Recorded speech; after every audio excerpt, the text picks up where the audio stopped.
Mesdames, Messieurs, c'est un réel plaisir pour moi d'intervenir dans le cadre de ce 14e défi autonomie organisé par Senior Autonomie. Si je souhaitais m'adresser à vous aujourd'hui, à travers cette courte vidéo, c'était avant tout pour saluer votre investissement auprès de nos aînés.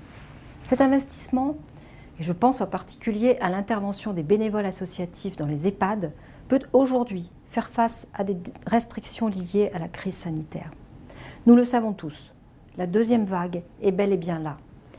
Elle nous met et va nous mettre à l'épreuve pendant plusieurs mois encore. Avec le ministre des Solidarités et de la Santé, Olivier Véran, nous avons en conséquence mis en place de nouveaux protocoles sanitaires pour le secteur du grand âge. Ils tiennent compte de ce que nous avons appris collectivement de la première vague. Il en revient désormais à nous tous de les suivre pour protéger les plus vulnérables face à la Covid-19. J'en profite aussi pour vous encourager à télécharger et à activer l'application Tous Anti-Covid sur vos smartphones pour être avertis en cas de contact avec une personne touchée par la Covid. C'est un geste simple qui nous aidera à lutter contre le virus et nous permettra de progressivement lever ces restrictions qui conduisent notamment à ce que nous ne soyons malheureusement pas réunis physiquement aujourd'hui. Ce que nous avons appris de cette première vague et ce qui constitue une conviction personnelle de longue date, c'est qu'il ne faut jamais sacrifier le lien avec les proches et les interactions sociales de nos aînés sur l'autel de leur protection. C'est un défi immense, tant nous avons trop souvent tendance à les considérer seulement comme des objets de soins et non pas comme des citoyens à part entière.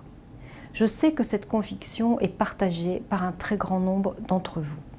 C'est d'ailleurs l'un de mes principaux chantiers à la tête de ce beau ministère de l'autonomie. Positiver le regard que nous portons collectivement sur le grand âge, affirmer le rôle et la place de nos compatriotes âgés, qu'ils soient autonomes ou en perte d'autonomie dans la société. Le Larok de l'autonomie visera précisément à répondre à cet enjeu. Il a pour objectif de finaliser le projet de loi Grand Âge Autonomie que nous attendons toutes et tous depuis des années. La vérité, c'est que nous ne pouvons plus attendre, car l'urgence démographique est là et nous pousse à agir.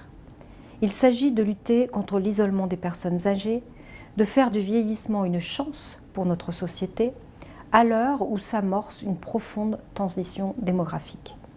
En somme, la société de la longévité dans laquelle nous sommes entrés ne sera pas une société de la relégation sociale et citoyenne des personnes âgées. Autrement dit, une société de la solitude.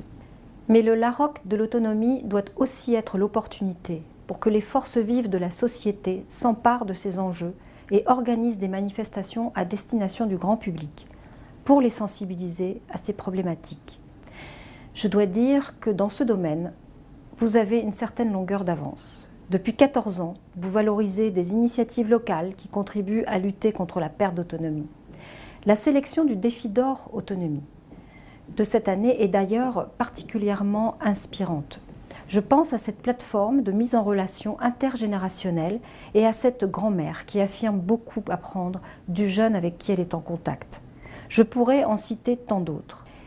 Il est évident que l'innovation doit être au service des personnes âgées et que nous devons les accompagner dans l'utilisation de celles-ci. Soyez convaincus que je serai particulièrement attentive à ce que l'État soit un facilitateur de ces initiatives. Il me reste à vous souhaiter d'excellents travaux. J'ai demandé à être personnellement informée de vos échanges. Nul doute qu'ils contribueront à enrichir notre grande réforme pour l'autonomie. Je vous remercie.